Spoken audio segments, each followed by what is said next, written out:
Hello princesses! Today I'm going to be talking about the Romand Zero cushion. I picked this up as the refill only because I want to reduce the amount of waste that I have in my life. Generally with cushions I actually do use up pretty much all of the cushions that I buy because I use these for swatches. So if you see me doing like, I'm going to be doing an eyeshadow swatch today, I'm going to be doing some of the Chilly Moon swatches. When you see me talking about the colour and showing it just on one eye only, in between each time I'm taking the eyeshadow off and then I have to reapply a foundation underneath to reapply another shade. I use cushions for that so much because they are so convenient. So in order to have less waste, because I do not take these outside the house, I really don't need the outside. So I just consistently buy refills.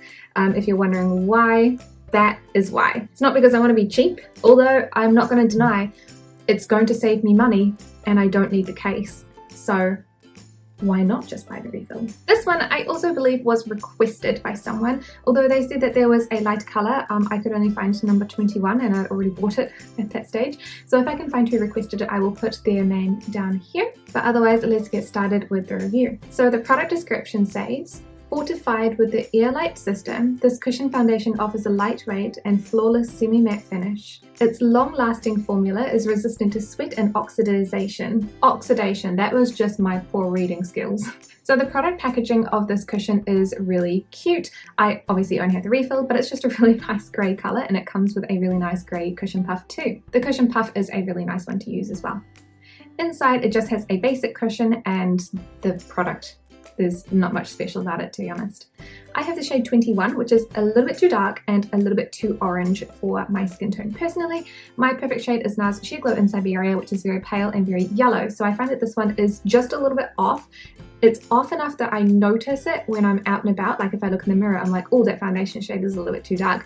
But when you're on camera, you cannot see it. So this makes it a pretty ideal product for me to use with swatches and everything like that, but not a colour that I would use to go out and about with necessarily. Okay, so I'm going to be applying this cushion with its provided cushion puff because that's my favourite way to apply cushions in general. The cushion puff itself is fine. I have no problems with it. It's not amazing, but yeah. There's nothing wrong with it. So the cushion itself does have a really heavy scent. It smells like roses, which I'm not a huge fan of, but also it's okay. I don't mind it. I do like the scent of rose, but it is quite strong. It's easy to apply. You can build it up if you want to. This is a bit of a more sheer application, which I prefer personally. But it still has nice medium coverage. So this is what one half of my face looks like with the cushion on versus the half that doesn't. This is a bit more shadowy, so it's a little bit like darker. Unfortunately, it won't right. I should have done it the other way around, shouldn't I? So I'm going to do the other half of the face and then I'm going to zoom you guys in so that you can see how it looks for the texture on the skin and all of that sort of stuff. Okay, so this is how the cushion is looking on both sides. It pretty much applies like a regular cushion. Nothing super special about it, to be honest. So you can see on this side of the face there are a few like little freckles you can see, but not too many. On this side you can see, well I can see at least, a little bit of flakiness on the skin. I think this is actually a reaction with the sunscreen that I have underneath. I think I put a bit too much on and it's not set down properly. So this normally doesn't happen, but it is here. But otherwise my skin looks really nice. Like the pores are okayly covered. Like there's a little patch down here that's not super covered, but they're definitely not any worse than before. Not too much creasing around the eyes or in any of the fine lines. Got my two baby wrinkles up here that are just chilling. No better, no worse. In terms of coverage for scars, I haven't done a huge amount, so I could put a bit more on. So I could go back with a second layer here. And that helps a lot, so it's definitely buildable. I was a little bit worried. I don't know why I cannot get this like a red patch to go away. So you can build it up and get rid of a few more of those scars. I prefer the natural finish because you can still see the scars. I mean, like they're a little more covered, but that's about it. But yeah, otherwise it looks really nice on the skin. A bit of chunkiness there I just noticed, but it's alright. So I'm going to go about the rest of my day and I will check in with you guys in a little bit. Okay, so the cushion has been on for 7 hours now, and this is how we are looking. It's not looking too shiny or too oily, however there are a few patches like around here where my glasses have been sitting, where there is definitely like a bit of disturbance of the foundation. Totally bald there. Not on this side because when I smile, this cheek somehow is less bad. The forehead doesn't look too oily, a little bit shiny, especially on the tip of the nose, but otherwise pretty good. So I've got my afternoon's teaching to do, and by the time that I'm done it'll be about 12 hours I think, so I will check back in at the end of the night. Okay, so this is how the cushion is looking after 12 hours. It's not too bad. There are a few patches like on the forehead where it does look quite shiny, as well as the nose. There's a little bald patch on my nose because I have been wearing a mask, so it does touch and press on the top because I have quite a high pointy nose, I guess. There are also the glasses marks there and there. Got some mascara smudges. So the chin is not too bad actually. Normally I would be leaning on it like this, but since we're trying not to touch our faces and I'm wearing a mask a lot of the time, it's not too bad. You can see a little bit of redness popping up, but yeah, otherwise the coverage is pretty good. So for this product, again, I'm pretty much always on the fence with everything. I like a nice balanced review with pros and cons. So I'll start with the packaging. Obviously this just is the refill, so there isn't much to say about it. It's a pretty color and that's about it. The color of the foundation itself is not the right one for me. Unfortunately, it is just slightly too dark and slightly too much on the orange side of the spectrum rather than being a bright yellow, which I prefer for my own skin tone.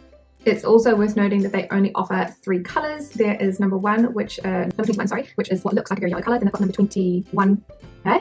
Okay, so they've got pure 21, which is the one that I have. This one on the swatches looks bright and yellow. Then they have number 2, natural 21, which looks just a touch darker, but still the same sort of tone. Then they have 3, which is beige 23, which looks just a touch darker than that. I will put the pictures of the swatches up here because it's like just a little bit ridiculous. Like you have to be very pale in order to fit any of these shades. Like there's no variety, there's no inclusivity here whatsoever, which is really disappointing to see that there's not any kind of proper shade range. Like, what is this? In terms of application, I had a bit of a 50-50 application with this one. I found that if I had dry skin or if I was applying it to skin midway throughout the day when I hadn't just done my moisturizing skincare routine, it really clung to dry patches. It was a really thick application and it looked quite heavy. Whereas if I had just put it on right in the morning after I'd done my skincare but let it set in properly, then it looked really nice because it was a little bit more sheared out. So it's not one that I would recommend for the dry skin types out there because it will look a little bit heavy on you, I think, unless you are specifically doing a really strongly moisturizing routine just before you put it on.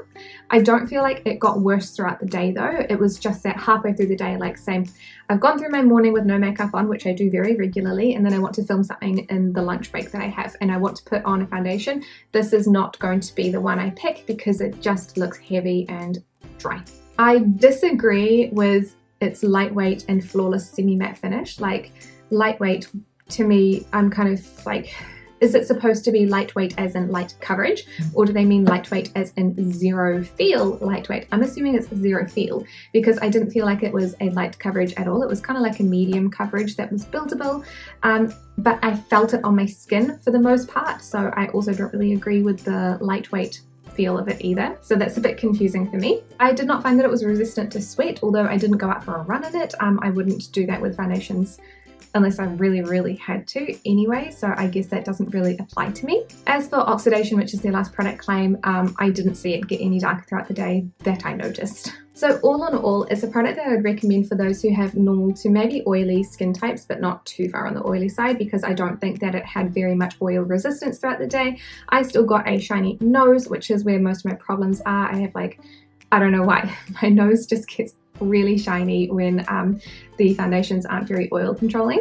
There's also not a big color range, so unless you are a light beige color of skin, you know, there's 3 beiges and that's about it. I don't think that most people have that skin color, so that's going to limit how many people are actually going to want to buy this, unless I'm just going to do a quick Google. It's just that Hairstyle doesn't offer any of the other colors. Okay, so it's just that the refill that they're offering only comes in 3 colors. There's 5 colors, 2 of them are new, which is really nice. So the new one is 04 Porcelain 13, which is the one that someone else had requested, and they have number 5 Sand 25, and this one is a bit more deep. So it's still like I'll put the swatches up here so you guys can make up your own mind about what sort of skin tones this is going to suit. It says like they have like 3 arms. a light, a natural, and a tan skin tone, but even on the tan skin tone, I don't know if that would really, I guess it would work for them. 5 still isn't very many for the entire population, but it's better than 3. I feel like I have rambled on enough. This one, unfortunately for me, is not 100% perfect, and so I will not be repurchasing it. I will use the rest of it up in swatches, so you will see it when I'm doing lots of swatches on my face, but that's probably about it. Usually the cushions don't last me a huge amount of time anyway, so it would be maybe like 2 or 3 months. And then I will finish it and you'll see it in my empties, and that's about it. So thank you guys so much for watching this review, and I will see you in the next one. Bye!